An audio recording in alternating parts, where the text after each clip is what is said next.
اعوذ باللہ من الشیطان الرجیم بسم اللہ الرحمن الرحیم الحمد لأہلہ والصلاة علی اہلہا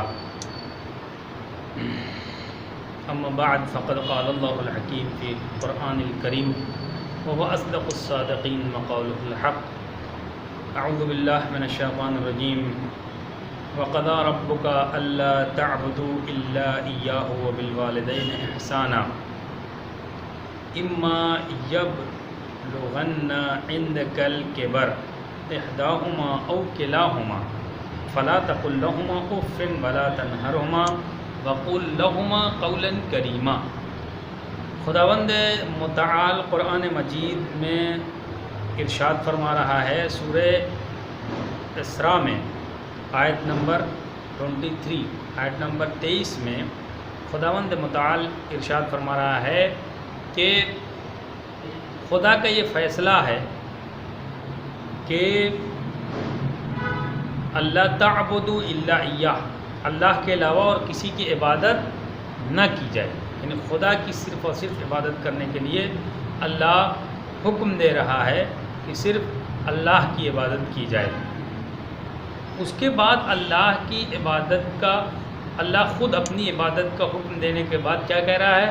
وَبِالْوَالِدَيْنِ إِحْسَانًا، اور والدین کے ساتھ، ماں باپ جو ہیں ان کے ساتھ نیکی کی جائے اور احسان کیا جائے۔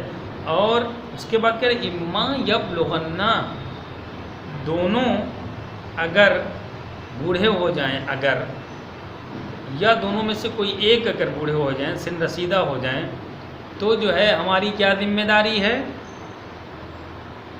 فلا تقل لهما اف، کیونکہ بہرحال اللہ بہتر جانتا ہے کہ جو ہے بڑھاپے کے بعد اور اس سن رسیدہ ہونے کے بعد انسان کی صفت کیا ہو جاتی ہے، انسان کس کنڈیشن میں اور کس حالت میں پہنچ جاتا ہے۔ لہذا اس وقت جو ہے اس وقت کو ملحوظ نظر رکھتے ہوئے اللہ نے تمام لوگوں کو مخاطب کر کے ارشاد فرمایا ہے کہ جو فرزندان ہیں، جو بیٹے ہیں یا بیٹیاں ہیں، وہ جو ہے جب ماں باپ بوڑھے ہو جائیں، بڑے ہو جائیں، تو ان کے خلاف اف بھی نہ کہیں۔ اگر وہ زیادہ چڑچڑاپن یا کچھ کر دیں فلا تقل لهما اف، اف بھی نہ کہو اگر زیادہ کچھ جو ہے وہ کہہ دیں تو ولا تنہرهما، ان کو جھڑکو نہیں کہ آپ کیا کر رہے ہیں، یہ کیا ہوا، یہ وہ، مثلا یہ سب ساری چیزیں قرآن نے 1400 سال پہلے ہی جو ہے منع کر دی ہے لوگوں کو۔ اگر قرآن ہم جو ہے عمل کر رہے ہیں، قرآن کو مانتے ہیں، تو قرآن عمل کرنے کے لیے آیا ہے، نہ کہ مثلا جو ہے گھروں کی زینت بنانے کے لیے اور طاق کی زینت بنانے کے لیے۔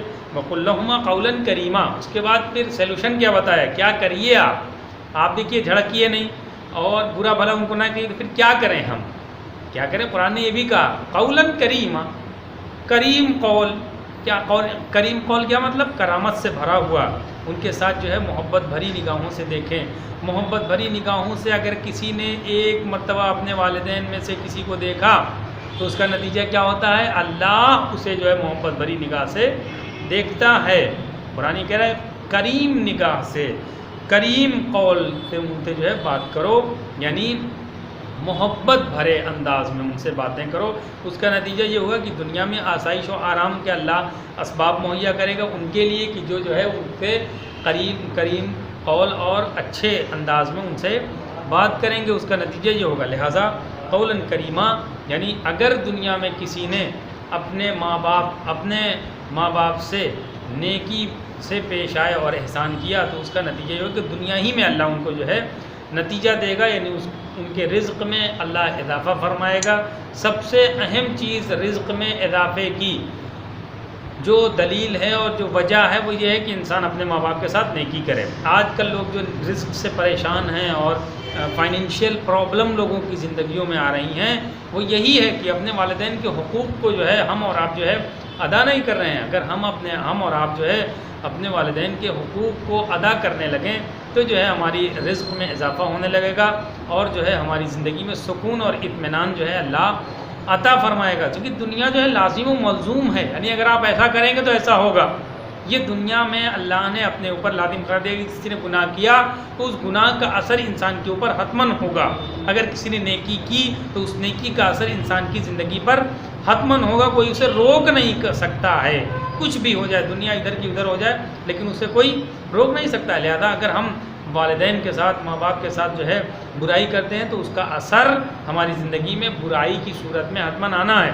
اگر ہم نیکی کر رہے ہیں تو دنیا میں جو ہے ہماری اسی دنیا میں نیکی کے طور پر، اچھائی کے طور پر، نیکی کا بدلہ نیکی کے طور پر ہمیں اس دنیا میں اللہ عطا کر کے رہے گا. لہذا ہمیں جو ہے اپنے حقوق، جو چوتھے امام نے رسالہ حقوق میں ارشاد فرمایا ہے کہ فرزندوں کو یعنی بیٹوں کو جو ہے یہ نگاہ میں رکھنا چاہیے کہ ہمارا اصل اور ریشہ اور بنیاد کون ہے، جس کی وجہ سے ہم دنیا میں آئے ہیں.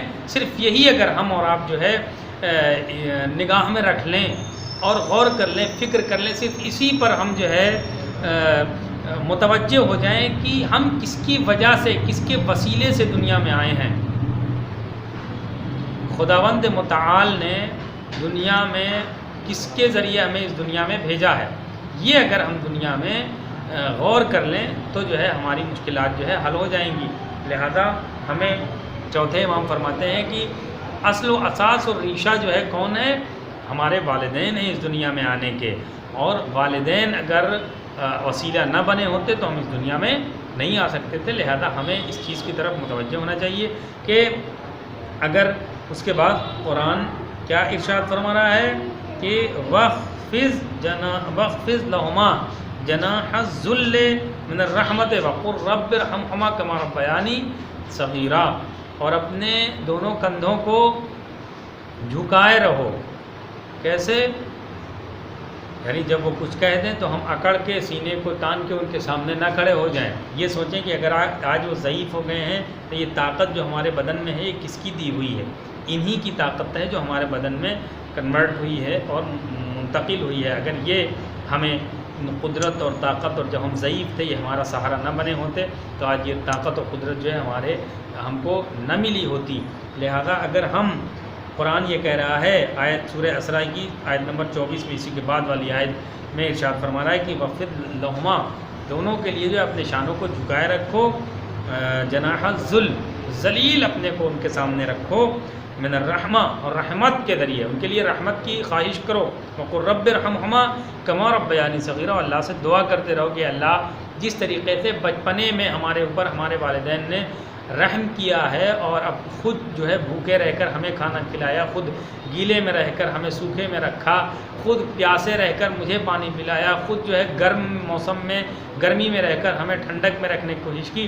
یہ سب احسانات جو ہے اللہ کے ذریعے جو والدین نے کیا وہ بھی جو ہے ہم جو ہے ان کے شکر گزار رہیں. اور ہمیشہ اس شکر گزاری کا نتیجہ یہ ہوگا کہ ہم جب اپنے والدین کے لیے دعا کریں گے تو اللہ اس کا نتیجہ ہمیں جو ہے اس دنیا میں آسائش و آرام اور آسانیاں فراہم کرے گا.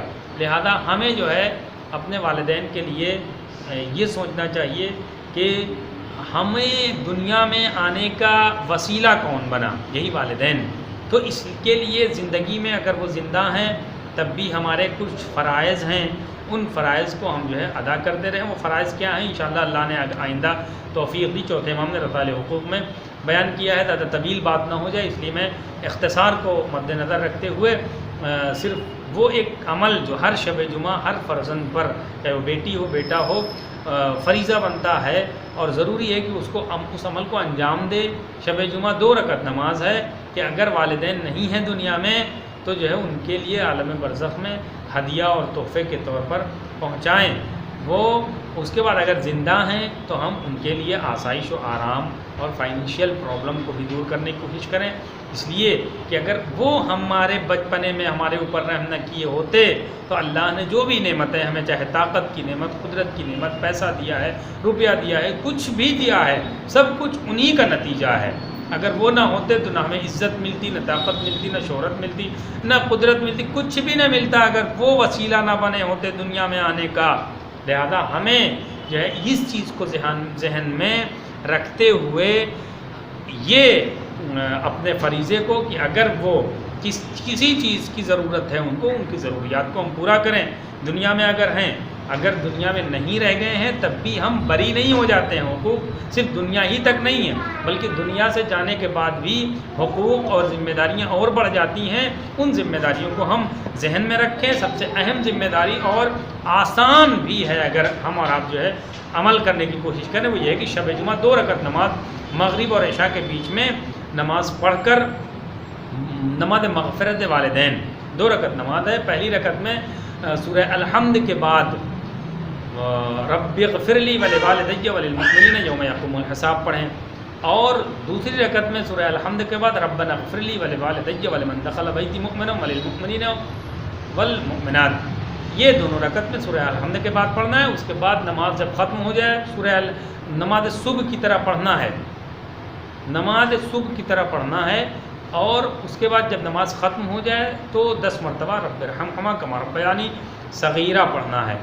یہ دونوں سورہ الحمد کے بعد دونوں آیتوں کو ربنا اغفر لی رب اغفر لی ولوالدی وللمؤمنین یوم یقوم الحساب 10 مرتبہ، اور سورہ الحمد کے بعد دوسری رکعت میں ربنا اغفر لی ولوالدی ولمن دخل بیتی مؤمنا وللمؤمنین والمؤمنات بھی 10 مرتبہ پڑھنا ہے۔ اس کے بعد جب نماز ختم ہو جائے تو تسبیح کے بجائے 10 مرتبہ رب ارحمہما کما ربیانی صغیرہ پڑھ کر ہم نے جو نماز پڑھی ہے اس کا ثواب اپنے والدین کی روح کو ایصال کرتے ہیں۔ عالم برزخ میں جب یہ ہدیہ ہماری طرف سے پہنچے گا ہمارے والدین کی خدمت میں، تو عالم برزخ میں دست دعا ہمارے والدین ہمارے لیے اٹھائیں گے، تو ان کی دعا کا نتیجہ یہ ہوگا کہ اس دنیا میں ہماری پریشانیاں خود بخود دور ہو جائیں گی۔ لہذا اگر والدین اس دنیا میں موجود ہیں تو اپنی ذمہ داریاں ہم پوری کریں، ان کی جو بھی ضرورت ہے اس کو ہم پورا کریں۔ اگر دنیا میں نہیں ہیں تو ہم جو ہے یہ نماز پڑھ کر اپنے عالم برزخ میں اپنے والدین کے لیے یہ تحفہ اور ہدیہ بھیجیں تاکہ وہ ہمارے لیے دعا کریں، اور اس دعا کا نتیجہ یہ ہوگا کہ آسائش و آرام اور پریشانیاں ہماری دور ہوتی جائیں گی انشاءاللہ۔ ہم خدا سے دعا کرتے ہیں کہ تمام فرزندان کو اپنے والدین کی قدر کرنے کی اللہ ہم سب کو توفیق دے، اور اللہ جو ہے تمام مشکلات جہان اسلام کو دور فرمائے، اور اس پرچم اسلام کو اللہ جو ہے سربلندی عطا فرمائے، اور ہمارے زمانے کے امام جو پردہ غیب میں موجود ہیں اللہ ان کے ظہور میں تعجیل فرمائے، اور ہم سب کو اپنے حفظ و امان میں رکھے۔ والسلام علیکم۔